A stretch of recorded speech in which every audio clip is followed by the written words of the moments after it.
तू कहता कागज की लेखी, मैं कहता आखन की देखी। कि बैल पर वो किताब लाद कर लाए हैं, और किताब भी क्या है, वेद पुराण कुरान है। उसमें लिखू कहो तो हो नहीं मुसलमान भी नहीं, पांच तत्व का पुत्र गए भी खिले माही। कई सारे लोग हैं जो अपने आप को कबीरदास के अवतार कहते हैं। उनमें से एक है बाबा रामपाल जी। उसको किस रूप में आप देखते हैं? कबीरा खड़ा बाजार में, सबकी मांगे खैर, ना कहूँ से दोस्ती, ना कहूँ से बैर कबीरा। आज हम पहुंच आए हैं बनारस के कबीर चौरा मूलगादी, जहां कबीरदास सबकी खैर पूछने से पहले यहीं पर स्थित झोपड़ी पर आज से करीब 500 साल पहले नीरू और नीमा नामक जुल्हैं ने कबीरदास को लहरतारा नामक तालाब के किनारे सर उठा कर लाए थे, और इसी झोपड़ी में पले बढ़े, इसी आंगन और गलियों में चलना सीखा, और फिर मध्यकाल में भक्ति आंदोलन से जुड़कर सबको मानवता की राह पर चलना भी सिखाया। भक्ति आंदोलन से जुड़े संतों की एक खास विशेषता थी। वे अपने बातों को स्थानीय भाषा में अपने दोहों, कविताओं एवं रचनाओं के माध्यम से लोगों तक पहुंचाते थे, ताकि उनके विचार आम जनमानस तक सरल एवं सुलभ तरीके से पहुंच सके। इसीलिए तो राजनेता से लेकर रिक्शे वाले तक के मुख से कबीरदास के दोहे आसानी से सुनने को मिल जाते हैं। साईं इतना दीजिए, जामे कुटुम समाए, मैं भी भूखा ना रहूं, साधु न भूखा जाए कभी। इसी प्रांगण में प्रस्तर की बनी मूर्तियों के माध्यम से भक्ति आंदोलन को दर्शाया गया है, जिसमें संतों की टोलियों में कबीरदास आगे आगे और अन्य संत पीछे पीछे भजन कीर्तन के माध्यम से अपने विचारों को प्रसारित कर रहे हैं। कबीरदास की झोपड़ी के अंदर कबीरदास की खड़ाऊं, उनका पालन पोषण करने वाले नीरू नीमा की समाधि स्थल और वह कुआं जहां कबीरदास पानी पिया करते थे, वो आज भी यहाँ पे मौजूद है।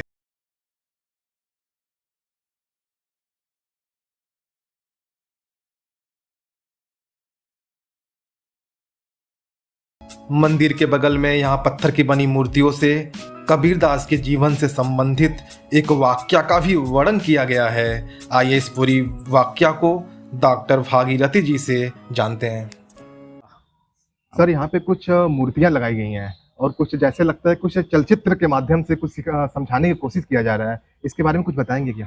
देखिए, ये जो आप देख रहे हैं, ये कबीर साहब के जीवन से जुड़ी एक विशेष घटना है, जहाँ पर आप जानते हैं कि कबीर जी ने हमेशा शास्त्रीय ज्ञान, किताबी ज्ञान का खंडन किया। वो कहते हैं ना, पोथी पढ़ पर जग मुआ पंडित भया न कोई, ढाई आकर प्रेम का पढ़े सो पंडित हुए।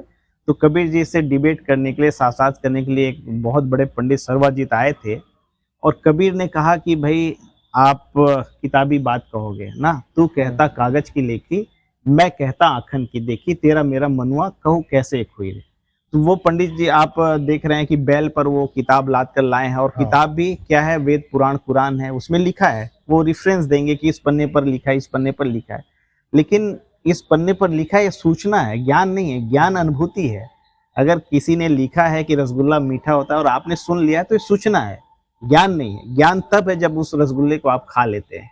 तो कबीर इसीलिए कहते हैं, मैं कहता आंखन की, आंख की देखने का मतलब अनुभव की बात कहता हूँ, और तुम जो है कागज की लिखी बात करते। मेरा तुमसे दोस्ती नहीं हो पाएगी, बात नहीं हो पाएगी, क्योंकि मैं कुछ और कहूंगा, आप किताब लिखी हुई बात कहोगे ना, तो आपसे मेल नहीं खाएगा, मैं आपसे साथ नहीं कर सकता। और कबीर कहते हैं कि भाई मैं तो लिखा पढ़ा हूं भी नहीं ना। कबीर जी का साकी आप सब जानते हैं, मसी कागज छो नहीं, कलम गो नहीं हाथ ना। कबीर कहते हैं मैंने पढ़ा लिखा नहीं, तो आपसे शास्त्रार्थ कैसा। इसी को दिखाने के लिए, मतलब शास्त्र ज्ञान, किताबी ज्ञान हमारे लिए जरूरी है, लेकिन वो तभी जब हमारे जीवन में वो अप्लाई हो, हमारे जीवन में उतरे। केवल पढ़ लेने से कोई ज्ञानी नहीं हो जाता। इसी को बताने के लिए यहाँ पर ये मूर्ति बनाई। तो फिर शास्त्र नहीं हो पाया? नहीं, कबीर जी ने मना कर दिया। कबीर जी ने कहा कि हम शास्त्रार्थ नहीं करेंगे। अगर आपको ये जरूरत है, आप जीतना चाहते हैं, आपको हार जीत से मतलब, आप खुद लिख सकते हैं, कबीर हार गया मैं जीत गया, हमसे इससे मतलब नहीं। अच्छा, हार जीत ज्ञानियों का काम है, ज्ञानी का काम नहीं है कि वो हारे और जीते। अच्छा, कुछ लिख के देते हैं कबीरदास, हाँ, जो लिख नहीं, कबीर जी तो खुद कहते हैं ना, मसी कागज छुओ नहीं, तो लिख कर नहीं देते, कहते हैं कि सर्वजीत ने खुद लिखा कि कबीर जी हार गए, मैं जीत गया। हाँ, और वो जब वापस जाकर अपने जगह पर खोलते हैं तो उसका विपरीत हो जाता है। विपरीत होने का मतलब है जब व्यक्ति बहुत खुश होता है तो गलतियां हो सकती है लिखने में, हम लोग यही मानते हैं, अगर बहुत चमत्कार की बात न कहें तो। कबीर जैसे संत हार जीत से ऊपर थे और उनके लिए कोई मायने नहीं रखता। तो ऐसा जो संत होता है उसके सानिध्य में आकर कोई भी किताबी ज्ञान से आप्लावित जो पंडित है वो निश्चित रूप से सरेंडर कर देगा। तो वही भाव है यहाँ। यानी कबीर का कहना था प्रत्यक्ष को प्रमाण की जरूरत नहीं है। हाँ, अनुभूति आप कह सकते हैं। अनुभूति। प्रत्यक्ष तो प्रमाण की बात आएगी तो दुनिया भर की बातें आएंगी। हाँ। अनुभूति का मतलब है रसगुल्ला मीठा है कहने के बजाय रसगुल्ला को खा खाकर के अनुभव देखें। किया जाए। जी। कबीर चौरा, तो इसके बारे में कुछ बताइए। यहाँ पे कबीरदास की कैसी स्मृतियां हैं यहाँ पे? देखिए, जो कबीर चौरा मठ है, आप सभी जानते हैं कि कबीर जी काशी में थे और काशी में एक जगह है लहर तारा जहां वो पाए गए थे।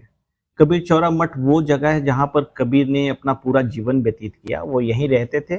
नीरू नीमा जिन्होंने उनका पालन पोषण किया, उन्होंने कबीर जी को एक बच्चे के रूप में लहर तारा से उठाकर यहाँ पर लाया और यहीं पर उनका पूरा जीवन बीता है। कबीर जी का जो जीवन है वो 120 साल का है, जो 1398 से शुरू होकर 1518 तक जाता है। तो कबीर जी यहीं रहते थे, यहीं पर उन्होंने कपड़ा बुना, यहीं पर उन्होंने साधनाएं की, यहीं पर रहकर उन्होंने सत्संग किया और यहीं से उन्होंने देश विदेश की यात्राएं भी की। तो आप ऐसा कह सकते हैं कबीर चौरा मठ मूल गादी कबीर साहब की कर्मभूमि, साधना स्थली और उनका घर है। अच्छा, कुछ स्मृतियां हैं उनसे जुड़ी, कुछ कहानियां हो जो यहाँ पे, क्योंकि कबीरदास ने यहाँ पे काफी दिन बिताए हैं यहाँ पे, कुछ ऐसी स्मृतियां हैं?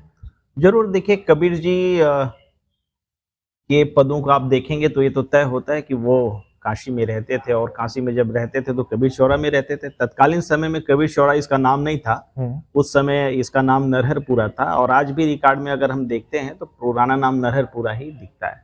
कबीर जी का एक साखी है, कबीर कहते हैं, कबीर तेरी झोपड़ी गलकट्टों के पास, जो करेगा सो भरेगा तू क्यों हो उदास।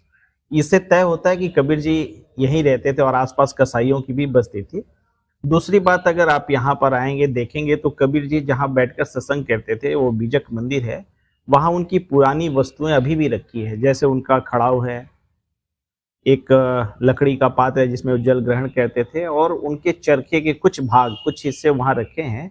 तो इन वस्तुओं से आप देखकर समझ सकते हैं कि कबीर साहब यहाँ रहते थे, उनकी पुरानी वस्तुएं यहाँ रखी हैं, उनके अवशेष रखे हैं। तो हम निश्चित रूप से कह सकते हैं उनका घर है, यही उनका पूरा जीवन व्यतीत हुआ। अच्छा, यहाँ पे कुछ मूर्तियां बनी हुई हैं, कुछ क्या मूर्तियां उनसे संबंधित हैं? देखिए, जो मूर्ति आप देखते हैं हमारे इस परिसर में कबीर चौरा मठ मूल गादी की, उसमें कुछ कहानियों से जुड़े हुए जो कबीर जी के जीवन से वो बनी है और बहुत सी जो मूर्तियां हैं वो संत परंपरा के संतों का है। जैसे आप देखेंगे तो यहाँ पर रविदास जी हैं जो कबीर साहब के गुरु भाई थे, गौरा कुम्हार है जो कबीर साहब से पहले हुए थे लेकिन संत परंपरा में आते हैं, दादू, दरिया शेन, इन सभी जितने भी संतों की मूर्तियां यहाँ पर बनाई गई है, उसके पीछे रीजन ये है कि मध्यकाल में जो भक्ति आंदोलन हुआ था, वो भक्ति आंदोलन एक नए तरह का आंदोलन था भारत में, जो अध्यात्म को श्रम से जोड़कर देखता था, कर्म से जोड़कर देखता था। आप देखेंगे कि रविदास जी यहाँ जूता बनाते हुए दिख रहे हैं और उनका पेशा था, करते थे। कबीर साहब कपड़ा बुनते थे, दादू साहब दुनिया का काम करते, सारे संत काम करते हुए दिख रहे हैं। तो एक उद्घोष हुआ मध्यकाल में, कर में काम मुख में राम, जिसकी प्रतिकृति हम लोग यहाँ बनाए हैं। और जो संत मत की बात हम करते हैं, संत परंपरा की बात करते हैं, उसमें कबीर अग्रगण्य है। तो ऐसा लगता है कि जो महाराष्ट्र की संत परंपरा है वो कबीर से होता हुआ अन्य संतों में आया है, इसलिए उस परंपरा को संजोने के लिए हम लोगों ने यहाँ पर वैसी मूर्तियां लगाई है। अच्छा जी, कबीरदास के जन्म से लेके उनके मृत्यु तक कहीं ना कहीं विवादित रहा है। उनके जन्म को लेकर कई कहानियां सुनने को मिलती है। हम अभी मगहर से होके आए, वहां पे देखा एक तरफ समाधि स्थल है, दूसरी तरफ मंदिर बना है उनका, तो फिर उनके जन्म से लेकर मृत्यु तक विवादित है। तो क्या इसके पीछे की कहानी क्या है, कुछ बताएं हमें। देखिए, ऐसा है, जानकारी है इसमें रीजन हमारी परंपराओं का है। ऐसा कोई भी महापुरुष नहीं है जिनके जीवन को लेकर कोई विवाद ना हो। इसके पीछे हमारी समझ है। जो महापुरुष होते हैं वो कभी नहीं चाहते कि उनका जीवन विवादित तो पूरी तरह से बात को स्पष्ट कर देते हैं। अगर आप देखें कबीर का जो बीजक मूल ग्रंथ है, किसी ने सवाल किया आप कौन है, कबीर कहते हैं हिंदू कहो तो हो नहीं, मुसलमान भी नहीं, 5 तत्व का पुत्र गए भी खिले माही। तो उस ऐसे संत जो हिंदू होने को नकार रहा है, मुसलमान होने को नकार रहा है, वो कह रहा है कि मैं मानव हूँ, एक इंसान के रूप में हूँ, उसका अंतिम समय में एक मजार बनता है, एक समाधि बनती है ना। तो ये व्यक्त करता है कि हमारी समझ को, हम किसी महापुरुष के ज्ञान को नहीं लेते हैं, उसके शरीर के पीछे भागने की कोशिश करते हैं। ये उनकी समस्या नहीं है। विवादित इसलिए कि हमारी समझ सही नहीं, हम कैसे समझ रहे हैं। और होता क्या है कि हम सेलेक्टिव नेचर के होते हैं और कुछ चीज़ों को पढ़ लेते हैं, कुछ साखियों के आधे भाग को या एक हिस्से को पढ़ लेते हैं, पूरा नहीं पढ़ते, पूरा नहीं समझते, इसलिए सारा जो विवाद है वो हमको दिखाई देता है। अच्छा, कबीरदास ने रूढ़िवादिता पे काफी प्रहार किया, हिंदू धर्म हो, मुस्लिम धर्म पे हो, या फिर जो झूठी कहानियां थी उस पर भी प्रहार किया उन्होंने। अगर कहीं आज कबीरदास रहते, उनके बारे में जो स्टोरियां चलती हैं कि फूल, पार्थिव शरीर उनका फूल में बदल जाता है, या फिर कमल, या फिर उनके जन्म से संबंधित जो कहानियां हैं, कोई कहता है कि कमल के फूल से उनका जन्म हुआ है, तो क्या वो सब कहानियां सुनते तो क्या उसका समर्थन करते कबीरदास?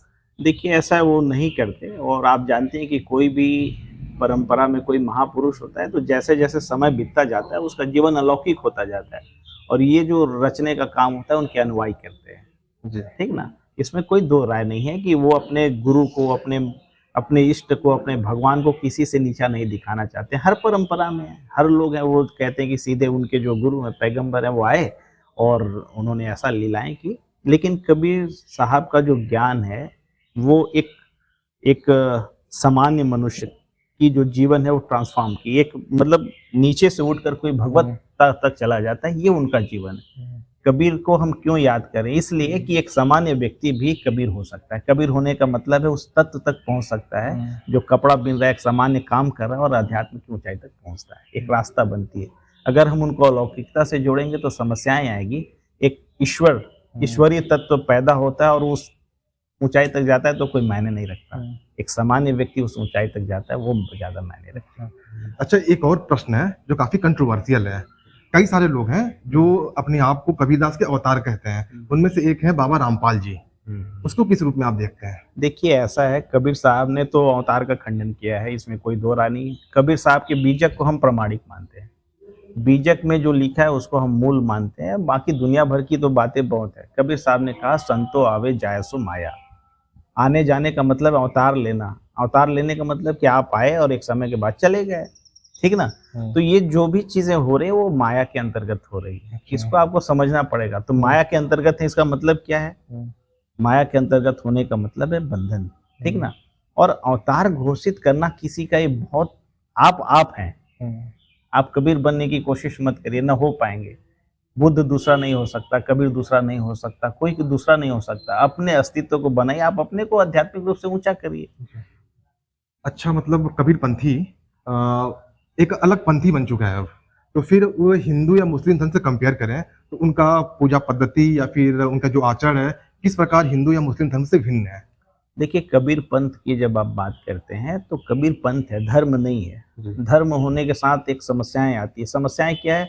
आप पूरी जीवन को रूल करने की कोशिश करें। धर्म क्या है? हमारे जीवन को रूल करना है। धर्म भी एक तरह से एक व्यवस्था है जिसमें हमारी जीवन पद्धतियों को किया जाता है, जिसमें जन्म से लेकर मृत्यु तक के विधान होते हैं। जब आप इन चीज़ों को लाएंगे तो वही चीज़ें फिर आएंगी जिसका हम विरोध करते थे अध्यात्म में, आध्यात्मिक ऊंचाई तक पाने के लिए जिसका हम विरोध करते थे। इसीलिए कबीर साहब ने पंथ नहीं बनाया, पंथ तो बाद में बनाया, उनके अनुयायियों ने बनाया। उनके अनुयायियों ने बनाया। इसलिए बनाया। पंथ का मतलब हुआ कि कबीर साहब की अच्छी बातें, एक रास्ता जिसको आप चाहते हैं चलते हैं। धर्म होने के साथ उसकी समस्याएं जुड़ जाएगी। इसलिए कबीर पंथ धर्म नहीं, पहले आप समझिए, पंथ है और जिसको कोई भी मान सकता है। कोई भी मतलब जो हिंदू होते हुए भी, मुसलमान होते हुए भी, सिख होते हुए भी, ईसाई होते हुए भी, कबीर साहब ये कहते हैं कि अच्छी बातों को स्वीकार करना है, सच बोलना है। ये किसी धर्म के लिए कोई विरोधाभास तो होगा नहीं। कबीर साहब कहते ईमानदारी रखनी है, अहिंसा का पालन करना है, ये कोई विरोधाभास तो होगा नहीं। कोई वहां पर ऐसा नहीं है। कबीर पंथ का मतलब एक सही रास्ता, जीवन जीने का तरीका है। और कोई किसी धर्म को मानते हुए कबीर पंथी हो सकता है। और कबीर पंथी आप न कहें, कबीर की बात को माने, ये बड़ी बात है। अच्छा, अगर आम जनमानस के बीच में कबीरदास का कोई विचार, कबीरदास की कोई बात पहुंचानी हो जो वर्तमान में काफी आपको लगता है कि उसमें सुधार होना चाहिए, या फिर कोई रूढ़वादी प्रथा अब भी चल रही है, आप कबीरदास के किसी दोहे के माध्यम से जनता के बीच पहुंचाना चाहें? देखिए, ऐसा मैं इस बात को नहीं मानता कि कोई रूढ़िवादी परंपरा चल रही है। आज तो बहुत बौद्धिक युग है ना, और कबीर आज फिर प्रासंगिक हो रहे हैं। क्यों हो रहे हैं? क्योंकि उनकी जो साखियां वो हमको बौद्धिक रूप से प्रश्न करना सिखाती है। कबीर प्रश्न करना सिखाते हैं, सवाल करना सिखाते हैं। लोगों के बीच आप जाएंगे ना तो ऐसा नहीं है, आज एक ट्रेंड बन रहा है, नए नए जो युवा बच्चे हैं वो आगे आ रहे हैं। आप देखिए कबीर पर कितने सारे बैंड बन रहे हैं, एक अच्छा संकेत है कि लोग कबीर को समझने की कोशिश कर रहे हैं। और पहले भी आप देखेंगे कबीर साहब को एक रिक्शा चलाने वाला भी एक साथी जानता है और ऊंचे पद पर बैठा हुआ व्यक्ति भी जानता है। ये कबीर की महानता है, ठीक है ना। और कबीर को अगर आप कहते हैं कि कोई ऐसी साखी जो आज के लिए है, तो मैं तो यही कहूँगा, कबीर हमें हमेशा सचेत करते हैं, काल करे सो आज कर, आज करे सो अब, पल में परलय होएगी, बहुरी करेगा कब। हमने ये जो बात है कबीर का कोरोना में देखा, क्षण में क्या हो जाएगा, उसकी गति भी हम लोगों ने, हम सब ने, आप हमारे उम्र के लोगों ने अनुभव किया। तो ये मैं चाहूँगा संदेश देना कि हमें किसी भी चीज़ को टालने के बजाय तुरंत शुरुआत करनी चाहिए, और तुरंत शुरुआत करने की जो गति वही कबीर होने की प्रक्रिया है। जी आपका बहुत बहुत धन्यवाद। धन्यवाद। अगर वीडियो अच्छा लगा हो तो चैनल को लाइक करिए, सब्सक्राइब करिए।